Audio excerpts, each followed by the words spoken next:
ನಮಸ್ಕಾರ, ಶುಭೋದಯ ಪ್ರೀತಿಯ ವೀಕ್ಷಕರೆಲ್ಲರಿಗೂ ಸಂಕಲ್ಪ ಸಿದ್ಧಿ ಕಾರ್ಯಕ್ರಮಕ್ಕೆ ಆತ್ಮೀಯ ಪ್ರೀತಿಯ ಸ್ವಾಗತ ಹೇಳ್ತಾ ಇರೋದು ನಾನು ಅನುಷಾ. ಫಸ್ಟ್ ಟೈಮ್ ನಮ್ಮ ಚಾನಲ್ ವೀಕ್ಷಿಸ್ತಾ ಇದ್ದೀರಾ ಅಂದರೆ ಈಗಲೇ ನಮ್ಮ ಚಾನಲ್ನ ಸಬ್ಸ್ಕ್ರೈಬ್ ಮಾಡಿ, ನಮ್ಮ ವಿಡಿಯೋಸ್ನ ಲೈಕ್ ಮಾಡಿ. ಏನು ಪ್ರತಿ ವಿಡಿಯೋಸಲ್ಲಿ ಕೂಡ ಸಾಕಷ್ಟು ಉಪಯುಕ್ತವಾಗಿರುವಂಥ ವಿಚಾರಗಳು, ವೇದ, ಶಾಸ್ತ್ರ, ಪುರಾಣ, ಜ್ಯೋತಿಷ್ಯ, ವಾಸ್ತು, ಯಾವುದೇ ರೀತಿಯಾಗಿರುವಂಥ ಸಮಸ್ಯೆಗಳಿದ್ದಲ್ಲಿ ಸರಳ ರೀತಿಯಾಗಿರುವಂಥ ರೆಮಿಡೀಸ್ನ ತಿಳಿಸ್ಕೊಡುವಂಥ ಸ್ಪಿರಿಚುವಲ್ ಗುರು ಡಾಕ್ಟರ್ ವಿಷ್ಣುದತ್ತ ಗುರುಜಿಯವರಿದ್ದಾರೆ. ಬನ್ನಿ ಗುರುಗಳನ್ನ ಕಾರ್ಯಕ್ರಮಕ್ಕೆ ಬರಮಾಡ್ಕೊಳ್ಳೋಣ. ನಮಸ್ತೆ ಗುರುಗಳೇ, ಕಾರ್ಯಕ್ರಮಕ್ಕೆ ಭಕ್ತಿಯ ಸ್ವಾಗತ. ಗುರುಗಳೇ, ಈ ಹಿಂದೆ ನಾನು ವಿಡಿಯೋಸ್ ಮಾತಾಡುವಾಗ ನೀವೆಲ್ಲೋ ಒಂದು ಕಡೆ ಒಂದು ವಿಚಾರ ಹೇಳಿದ ನೆನಪಿತ್ತು. ಅದೇ ರೀತಿ ಇವಾಗ ಕ್ಯಾಲೆಂಡರ್ ನೋಡುವಾಗ ಎರಡೂ ಹೊಂದಾಣಿಕೆ ಆಯಿತು. ಅದಕ್ಕೆ ಈ ವಿಚಾರ ಕೇಳ್ತಾ ಇದ್ದೀನಿ. ಪುಷ್ಯ ನಕ್ಷತ್ರ ವಿಶೇಷವಾಗಿ ಗುರುವಾರ ಬಂದರೆ ಭಾಳ ಒಳ್ಳೆಯದು, ಪುಷ್ಯಾಮೃತ ಯೋಗ ಅಂತ ಏನೋ ಹೇಳಿದ್ರಿ ನೀವು ಹಿಂದೆ, ತುಂಬ ಹಿಂದೆ ಗುರುಗಳು. ಸೊ ಈಗ ನಾನು ಕ್ಯಾಲೆಂಡರ್ ನೋಡುವಾಗ ಇದೇ ವಾರದಲ್ಲಿ ಕೂಡ ಅದನ್ನು ನಾನು ನೋಡಿದೆ. ಸೊ ಗುರುವಾರ ಪುಷ್ಯ ನಕ್ಷತ್ರ ಇದೆ.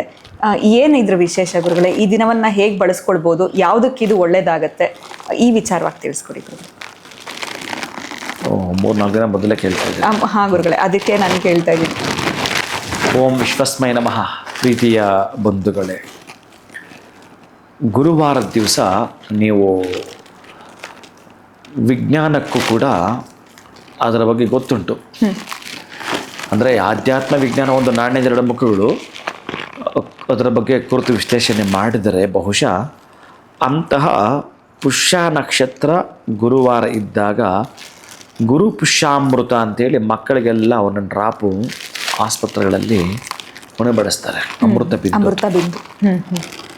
ಅದು ನೋಡಿ, ಬೇರೆ ನಕ್ಷತ್ರ ಯಾಕೆ ಹಾಕೋದಿಲ್ಲ ಅಂತ ನೀವು ನಿಧಾನಕ್ಕೆ ಸರ್ಚ್ ಮಾಡಿದ್ರೆ ಆ ನಕ್ಷತ್ರದ ಹಿನ್ನೆಲೆ ತೆಗೆದು ನೋಡಿದರೆ ಅದರ ಸ್ವಭಾವ, ಅದರ ತುಷ್ಟಿ, ಅದರ ಪುಷ್ಟಿ, ಅದರ ಒಂದು ಅಭಿವೃದ್ಧಿಯ ಎಲ್ಲೆಲ್ಲ ಅಂತಂದರೆ ಮನುಷ್ಯನ ದೇಹದ ಒಳಗಡೆ ಏನೇನು ನಮಗಿರ್ತಕ್ಕಂಥ ಅಂಗಾಂಗಗಳಿದಾವೋ ಪ್ರತಿಯೊಂದು ಅಂಗಾಂಗಕ್ಕೂ ಬೇಕಾಗಿರತಕ್ಕಂತಹ ರಕ್ತದ ಶುದ್ಧಿಗೆ ಬೇಕಾಗಿರತಕ್ಕಂಥ ಆಹಾರ ತೆಗೆದುಕೊಂಡರೆ ಎಷ್ಟೋ, ನೀವು ಎಷ್ಟು ತರಹದ್ದು ತೆಗೆದುಕೊಳ್ತೀರೋ ಒಂದೇ ಒಂದು ಅಮೃತ ಬಿಂದು ಈ ಒಂದು ಪುಷ್ಯ ನಕ್ಷತ್ರದಲ್ಲಿ ಅದಕ್ಕೆ ಸಂಬಂಧಪಟ್ಟ ಆ ಅಸೋಸಿಯೇಟ್ ಆ ದೇವತೆ ಅನುಗ್ರಹ ಮಾಡ್ತಾಳಂತೆ.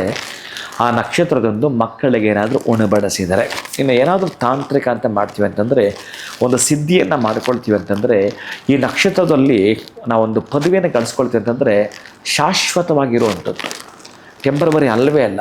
ಯಾವಾಗಲೂ ಅಷ್ಟೇ ತುಂಬ ಶಾಶ್ವತವಾಗಿರ್ತಕ್ಕಂತಹ ಕೆಲಸಗಳು ಯಾರು ಮಾಡಬೇಕು ಅಂದುಕೊಂಡಿರ್ತಾರೋ ಅವರು ಬಹುಶಃ ಧನಿಕರು ನಡೆದಿರುವ ಆ ಒಂದು ದಾರಿಯಲ್ಲಿ ನಡೆಯಲಿದ್ದಾರೆ ಅಂತ. ನೀವು ಒಂದು ಇದನ್ನು ಟ್ಯಾಗ್ಲೈನ್ ಚೆನ್ನಾಗಿ ನೆನ್ಪಿಟ್ಕೊಂಬಿಡಿ. ಧನಿಕರು ನಡೆದಾಡಿರುವ ರಸ್ತೆಯಲ್ಲಿ ನೀವು ನಡೆದಾಡಲಿಕ್ಕೆ ಒಂದು ಅವಕಾಶ ಇರುತ್ತೆ ಈ ಒಂದು ಪುಷ್ಯಾರ್ಕ ಯೋಗ ಅಂತ ನೀವೇನಾದರೂ ಇದನ್ನು ಮಾಡಿಕೊಂಡ್ರೆ. ಹೇಗೆ ಮಾಡ್ಕೊಳ್ತೀವಿ ಅಂತಂದರೆ, ಇವತ್ತು ನೀವು ಪ್ರಾರಂಭಿಸಿ ಪ್ರೀತಿಯ ಬಗ್ಗೆ ಚೆನ್ನಾಗಿ ನೆನಪಿಟ್ಕೊಂಡಿದ್ದು ನೀವು ಮಾಡ್ತೀನಿ ಅಂತಂದರೆ, ನೀವು ಬಹುಶಃ ಅಷ್ಟು ಒಳಗಡೆ ಮಳೆ ಬಂದರೆ ಬಹಳ ಉತ್ತಮ. ಚೆನ್ನಾಗಿ ನೆನಪಿಟ್ಕೊಳ್ಳಿ, ನಿಮ್ಗೆ ಇನ್ನೂ 3-4 ದಿವಸ ಟೈಮ್ ಇದೆ. ಮಳೆ ಬಂದರೆ ನೇರವಾಗಿ ಮಳೆಯ ನೀರು ಪಾತ್ರೆಗೆ ಬೀಳಬೇಕು.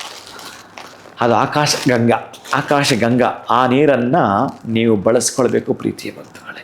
ಎಂಥ ಅದ್ಭುತಗಳ ಜರುಗುತ್ತಾವೆ ಅಂತಂದರೆ, ನಿಮಗೆ ನೇರವಾಗಿ ಇಂದ್ರನೇ ಕಳಿಸಿಕೊಟ್ಟ, ನಿಮಗೆ ನೇರವಾಗಿ ನಿಮ್ಮ 7 ಜನ್ಮಗಳ ಪಿತೃದೇವತೆಗಳ ಕಳಿಸಿಕೊಟ್ಟ, ನಿಮಗೆ ನೇರವಾಗಿ ವೈಕುಂಠದಿಂದ ಲಕ್ಷ್ಮೀನಾರಾಯಣ ಕಳಿಸಿಕೊಟ್ಟ, ನಿಮಗೆ ನೇರವಾಗಿ ಕೈಲಾಸದಿಂದ ಪಾರ್ವತಿ ಪರಮೇಶ್ವರ ಕಳಿಸಿಕೊಟ್ಟ, ನಿಮಗೆ ನೇರವಾಗಿ ವಾಣಿ ಹಿರಣ್ಯಗರ್ಭರು ಬ್ರಹ್ಮಲೋಕದಿಂದ ಕಳಿಸಿಕೊಟ್ಟ ಬ್ರಹ್ಮಾಸ್ತ್ರ ಪ್ರೀತಿಯ ಬಂಧುಗಳೇ. ನೀವು ಚೆನ್ನಾಗಿ ಆ ದಿನ ಬಳಸ್ಕೊಳ್ತೀನಿ ಅಂತಂದರೆ ಅಂಥ ಅದ್ಭುತ ಇದೆ ಆ ದಿನ. ಆ ನೀರು ಇಲ್ಲ ಅಂದರೆ ಇನ್ನು ನಿಮಗೆ ಆಪ್ಷನ್ ಬೇರೆ ನೀರು ನೀವು ಮನೇಲಿ ಇರ್ತಕ್ಕಂಥದ್ದು. ಇನ್ನು ನಿಮಗೆ 2-3 ದಿನ ಟೈಮ್ ಇರೋದರಿಂದ ಸಾಧ್ಯ ಆದಷ್ಟು ಮಳೆ ನೀರು ಮೊನ್ನೆ ಬಿದ್ದಾಗ ನಾನು ಸಂಗ್ರಹ ಮಾಡಿ ಇಟ್ಟಿರ್ತೀನಿ. ಬಹುಶಃ ರಾತ್ರಿ 2 ಗಂಟೆಗೆ ಬಿತ್ತು, ತುಂಬ ಅದ್ಭುತವಾಗಿ ಬಿತ್ತು. 1:30ಯಿಂದ 3 ಗಂಟೆ ತನಕ ಬಿತ್ತು. ಆ ಪಾತ್ರೆಗಳ ನೀರು ಶೇಖರಣೆ ಮಾಡಿ ಬಹುಶಃ ನೇರವಾಗಿ ಬಂದಿರೋದು ಭೂಮಿಗೆ ಟಚ್ ಬಂದಿರತಕ್ಕಂಥ ನೀರು ನಮಗೆ ಕುಡಿಲಿಕ್ಕೆ ಯೋಗ್ಯ. ಅದು ಬಹಳ ಮಿನರಲ್ಸ್ ಇರತಕ್ಕಂಥದ್ದು. ಇದೆಲ್ಲ ನಿಮಗೆ ಹಾಗಾಗಿ ಮಿನರಲ್ಸ್ ಏನು ಇರೋದಿಲ್ಲ. ಆದರೆ ಆಕಾಶಗಂಗಾ ಪಾವಿತ್ರದಲ್ಲಿ ಪಾವಿತ್ರ್ಯ. ಹೇಗೆ ಅಂತಂದರೆ, ನೀವು ಪ್ರತಿನಿತ್ಯ 1 ತಿಂಗಳ ಕಾಲ ಅರ್ಘ್ಯವನ್ನು ಕೊಡಬೇಕು ಈ ನೀರಿಂದ. ಅದಕ್ಕಾಗಿ ಇಟ್ಕೋಬೇಕು, ಜೋಪಾನ ಮಾಡಬೇಕು. ಅದನ್ನು ನೀವು ಅಷ್ಟೇ ಶುದ್ಧತೆಯಿಂದ ಮಡಿಯಿಂದ ಇಟ್ಕೊಂಡಿರಬೇಕು. ತುಂಬ ಅದನ್ನು ಹೇಗೆಂದ್ರೆ ಹಾಗೆ ಬಳಸಬಾರ್ದು, ಎಂಜಲು ಮಾಡಬಾರ್ದು. ಆ ನೀರನ್ನು ಶೇಖರಣೆ ಮಾಡಿಟ್ಟುಕೊಂಡಿದ್ದು ಒಂದು ಲೋಟದಲ್ಲಿ ಬೆಳಗ್ಗೆ 6 ಗಂಟೆಗೆ ಅರ್ಘ್ಯವನ್ನು ಕೊಡುವಂಥದ್ದು, ಅಥವಾ ಒಂದು ತಾಮ್ರದ ಚೆಂಬಿಂದ ಅರ್ಘ್ಯವನ್ನು ಕೊಡುವಂಥದ್ದು.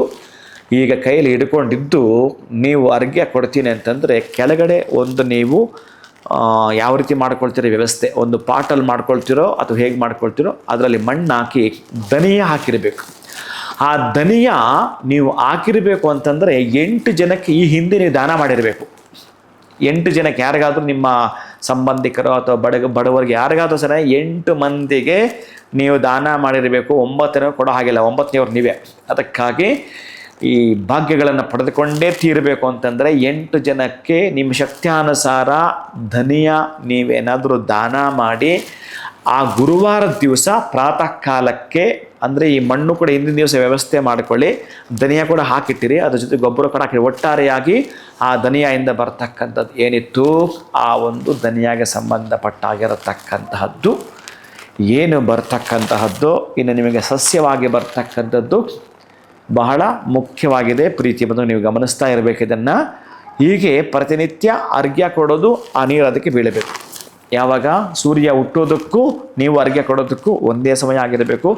ಒಂದೊಂದು ಸಲ ಆಗು ಈಗೂ ಸ್ವಲ್ಪ ತಡ ಆದರೂ ಪರವಾಗಿಲ್ಲ, ಆದರೆ ಸಾತ್ವಿಕ ಸಮಯವನ್ನು ಮೀರದಿರಲಿ. ಸಾಧ್ಯ ಆದಷ್ಟು 6ರಿಂದ 7 ಗಂಟೆ ಒಳಗಡೆ ಅಂದರೆ ಬಹಳ ಉತ್ತಮ. ಆಗಲಿ ಅಂದರೆ ಎಕ್ಸ್ಕ್ಯೂಸ್ ಇದೆ, ಆದರೆ ನೀವು 1 ತಿಂಗಳ ಪರ್ಯಂತ ಈ ಮಳೆ ನೀರಿಂದ ಅರ್ಘ್ಯವನ್ನೇನಾದರೂ ಕೊಡ್ತೀನಿ ಅಂತಂದರೆ ಧನಿಕರು ನಡೆದಾಡಿರುವ ರಸ್ತೆ ನಿಮಗೆ ಬಿಟ್ಟು ಕೊಡ್ತಾರಂತೆ. ತಗೋ ನೀನು ಬಳಸ್ಕೊ ಅಂತ ಕೊಡ್ತಾರಂತೆ. ಈ ಧನಿಯಾ ಸೊಪ್ಪಿದೆಯಲ್ಲ, ಇದನ್ನು ನೀವೇನು ಮಾಡಬೇಕು, ಅದು ಒಟ್ಟಾರೆಯಾಗಿ ಅದು ಎಷ್ಟು ಮೊಳಕೆ ಬರೋ ತನಕ ಮತ್ತು ಈ ಒಂದು ನೀವೇ ಬೆಳೆಸಿರ್ತಕ್ಕಂಥ ನಿಮ್ಮ ಮನೆಯಲ್ಲಿ ಇದನ್ನು ನೀವೇನು ಮಾಡಬೇಕು, ಯಾರಿಗಾದ್ರು 8 ಜನಕ್ಕೆ ದಾನ ಮಾಡಬೇಕು. ಒಂದು 3 ಇಂಚು 4 ಇಂಚು 5 ಇಂಚು ಎಷ್ಟು ಬರುತ್ತೋ ನೋಡಿಕೊಂಡು ಬಂದಾದಮೇಲೆ ಒಂದು 8 ಜನಕ್ಕೆ ಅದನ್ನು ಕೊಡುವಂಥದ್ದು. ಅದಾದ ನಂತರ ನೀವು ಒಂದಷ್ಟು ಬೆಲ್ಲವನ್ನು, ಜೇನುತುಪ್ಪವನ್ನು, ಈ ಸೊಪ್ಪನ್ನು ಬಂದಿರತಕ್ಕಂಥ ಧನಿಯಿಂದ ಬಂದಿರತಕ್ಕಂಥ ಸೊಪ್ಪಿತ್ತಲ್ಲ ಅದನ್ನು ನೀವು ಒಂದಷ್ಟು ಹಸು ಬಹುಶಃ ಇದನ್ನು ತಿನ್ನದಿರಬಹುದು, ಒಂದು ಸ್ವಲ್ಪ ಆದರೂ ಒಂದು ಸೇರಿಸಿ ಬೆಲ್ಲದ ಜೊತೆಗೆ ಅಕ್ಕಿ ಜೊತೆಗೆ ಕಿವುಚಿಬಿಟ್ಟು ಹಸು ಕೊಡುವಂಥದ್ದು. ಇಷ್ಟು ಮಾಡ್ತೀರಿ. ಮಾಡ್ತಾ ಅದು ತಿನ್ನೋವಾಗ ಒಂದಷ್ಟು ಧನಿಯವನ್ನು ಆ ಹಸು ಮೇಲೆ ಹಾಕುವಂಥದ್ದು. ಅದರ ಜೊತೆಗೆ ಒಂದಷ್ಟು ಹಣವನ್ನು, ನಿಮ್ಮ ಶಕ್ತಿಯಾನುಸಾರ ಹಣವನ್ನು ಅದಕ್ಕೆ ಮುಟ್ಟಿಸುವಂಥದ್ದು ಅದು ತಿನ್ನೋ ಸಂದರ್ಭದಲ್ಲಿ. ನಂತರ ನೀವು ಈ ಧನಿಯವನ್ನು ಮತ್ತು ಮನೆಯಲ್ಲಿ ಬಳಸ್ತೀರಿ. ಇಷ್ಟನ್ನು ಮಾಡಿಕೊಳ್ತೀನಿ ಅಂತಂದರೆ ಒಟ್ಟಾರೆ ಧನಿಯಾದಿಂದ ಮಾಡತಕ್ಕಂತಹದ್ದು ಈ ಪ್ರಯೋಗ ನೀವೇನಾದರೂ ಬಳಸ್ಕೊಳ್ತೀನಿ ಅಂತಂದರೆ ಈ ಗುರು ಪುಷ್ಯಾಮೃತ ಯೋಗ ನಿಮಗೆ ಎಷ್ಟು ಅಂತಂದರೆ ಅಮೃತ ತತ್ವವನ್ನು ಕೊಂಡು ಕೊಡ್ತಕ್ಕಂಥದ್ದು ಅಂಥ ವಿಶೇಷ ಅಡುಗೆದೆ ಪ್ರೀತಿ ಬಂಧುಗಳೇ. ಆದರೆ ಇಲ್ಲಿ ನೀವು ಪ್ರಾರಂಭ ಮಾಡ್ತೀರಲ್ಲ, ಈ ಪ್ರಾರಂಭದ ದಿನ ನೀವು ಧನಿಯ ಹಿಂದಿನ ದಿವಸ ಕೊಟ್ಟಿರಬೇಕು, ಚೆನ್ನಾಗಿ ನೆನಪಿಟ್ಕೊಳ್ಳಿ. ಅದಾದ ನಂತರ ಅವತ್ತೇ ನೀವು ಮಾಡುವಂಥದ್ದು ಮನೆಯಲ್ಲಿ ಸಾಧ್ಯ ಆದರೆ ಒಂದು ಪೂಜೆಯನ್ನು ಯಾರ ಕಡೆಯನ್ನಾದರೂ ಕರೆಸಿಬಿಟ್ಟು ದತ್ತಾತ್ರೇಯ ದೇವರನ್ನು ಪೂಜೆ ಮಾಡಿ, ಗುರುದತ್ತ ದೇವರನ್ನು ಒಮ್ಮೆ ಸ್ಮರಣೆ ಮಾಡಿ, ಅಥವಾ ದತ್ತನ ಚರಿತ್ರೆಯನ್ನು ಓದುವಂಥದ್ದು. ಈ ಕಾನ್ಸೆಪ್ಟ್ ಬೇರೆ, ಆ ಕಾನ್ಸೆಪ್ಟ್ ಬೇರೆ.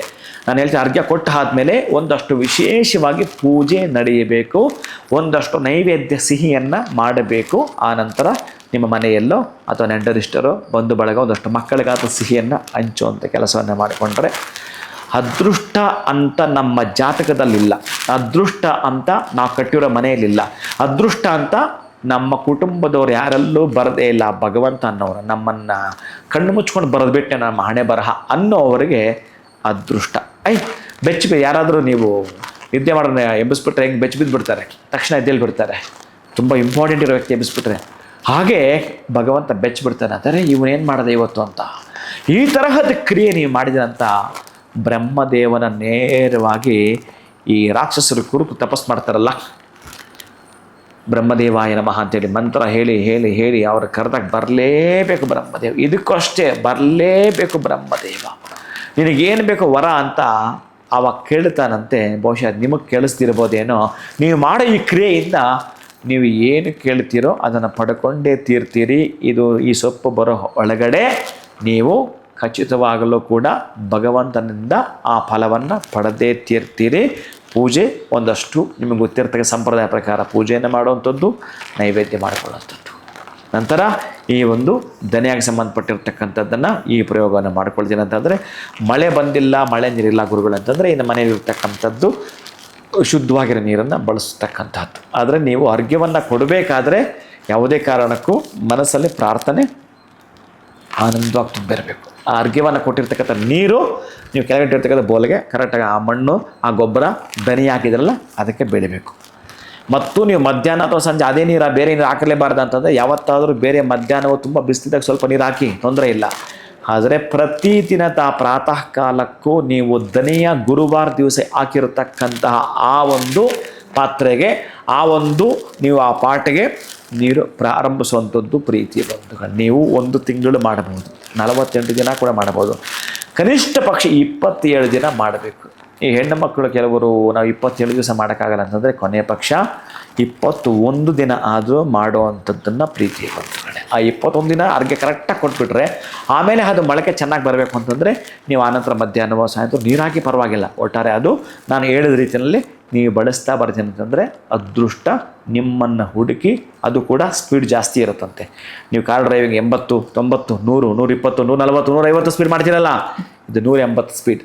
ಅಷ್ಟು ಸ್ಪೀಡಲ್ಲಿ ಆ ಅದೃಷ್ಟ ಅನ್ನೋದು ನಿಮ್ಮನ್ನು ಹುಡುಕಿ ಬರುತ್ತಂತೆ. ದನಿಯ ಬಗ್ಗೆ ಇನ್ನೂ ಒಂದು 10 ದಿವಸ ಮಾತಾಡ್ಬೋದೇನೆ, ಅಷ್ಟು ಸಬ್ಜೆಕ್ಟ್ ಇದೆ. ಅದಕ್ಕಾಗಿ ದನಿಯ ಅದು ನಾನು ನಿಮಗೆ ನೇರವಾಗಿ ಒಂದು ಅದೃಷ್ಟ ಪಡ್ಕೊಳ್ಳೋದಕ್ಕೆ ಈ ವಿಷಯ ನಿಮಗಾಗಿ ಪ್ರೀತಿಯ ಬಂಧುಗಳೇ.